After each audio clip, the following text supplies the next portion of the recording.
বৈঠকে কি আলোচনা হয়েছে তার একটা যৌথ স্টেটমেন্ট প্রেস ব্রিফিংয়ের মাধ্যমেই প্রকাশিত হয়েছে।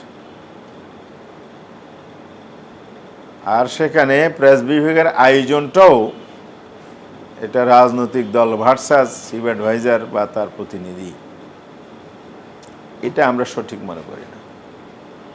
কারণ বাংলাদেশের রাজনৈতিক কালচারে এটা পড়ে না, কখনো এ ধরনের ঘটনা ঘটে নাই।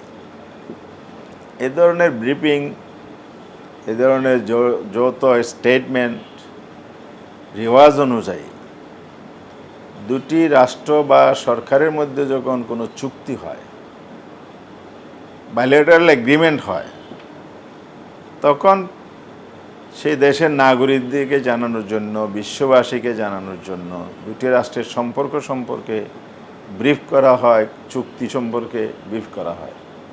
এখানে সেরকম কিছু ছিল না। আমাদের দেশের সরকার প্রধান আমাদের দেশের একটা রাজনৈতিক দলের শীর্ষ নেতার সাথে বৈঠক করেছে। এটা তো যৌথ স্টেটমেন্ট বা ব্রিফিংয়ের বিষয় হতে পারে না, এটাই জনগণ মনে করে। জুলাই সনদ হওয়া দরকার, এই মতটা আমরা দিয়েছি। কিসের ভিত্তিতে হবে সেটাও আমরা বলেছি। একটা জাতীয় ঐক্যমত প্রতিষ্ঠিত হোক, ঐক্যমতময় কাজ করছে।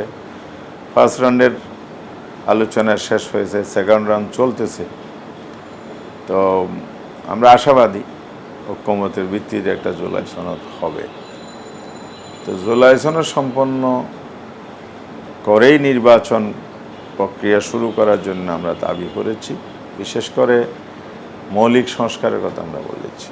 সংস্কার না হলে তো যেন তেন একটা নির্বাচন, আগত নির্বাচন হয়েছে, কি আবার কি সেই নির্বাচন হবে? নির্বাচন ব্যবস্থার সংস্কার দরকার, নির্বাচনী আইনের সংস্কার দরকার, এবং নির্বাচনী পরিবেশ দরকার। পরিবেশ এনশিওর না করে তো নির্বাচন গেলে সুষ্ঠু নির্বাচন হবে না। শুধু জনগণকে স্বপ্ন দেখে এতে লাভ নাই, কিন্তু আমরা এখানে তো কোনো লক্ষণ দেখা যাচ্ছে না। এখনও আইন শৃঙ্খলা বাহিনী ইফেক্টিভলি কোনো রুল করে না। প্রশাসন নিয়ে নানা প্রশ্ন আছে, তারা নিরপেক্ষ ভূমিকা রাখবে কিনা। ইলেকশন কমিশন এই নির্বাচন করার জন্য সক্ষমতা কতটুকু, তাদের অভিজ্ঞতা কি? সবাই তো নতুন, কারো তো অভিজ্ঞতাই নেই। এই জন্য আমরা এটাও বলেছিলাম যে আপনার লোকাল গভর্নমেন্টটা করেন, অভিজ্ঞতা অর্জন করেন, জাতির আস্থা ফিরিয়ে আনেন নির্বাচনের প্রতি। বিগত ফ্যাসিস্ট সরকার তো জনগণের আস্থা নষ্ট করে দিয়েছে নির্বাচনের পরে। সেই আস্থাটা আপনারা ফিরিয়ে আনেন। আপনারা মুখে যা বলছেন কথা কাজে মিল আছে কিনা জনগণ দেখো। তাহলে লোকাল ইলেকশনটা করার পরে যদি একটা এক্সপেরিয়েন্স হতো, তাদের সক্ষমতা যাচাই হতো, আইন শৃঙ্খলা বাহিনী যদি ইফেক্টিভ রোল করছে এটা জনগণ দেখত, তাহলে একটা নির্বাচন জাতীয় নির্বাচনের মতো মহা কর্মযোগ্য তারা আঞ্জাম দিতে পারবে, এই আস্থা তৈরি হতো। যখন নির্বাচন ঘনিয়ে আসবে, কার সাথে কে বোঝাপড়া, কার সাথে কার সুসম্পর্ক, কার সাথে কে কার কি জোট হবে, এগুলো স্পষ্ট হবে ধীরে ধীরে। তবে আলোচনা চলছে, এদেশে ইসলামী দলগুলো একসাথে কাজ করার একটা মানসিকতা, এক্ষেত্রে অনেক অগ্রগতি আমরা লক্ষ্য করছি।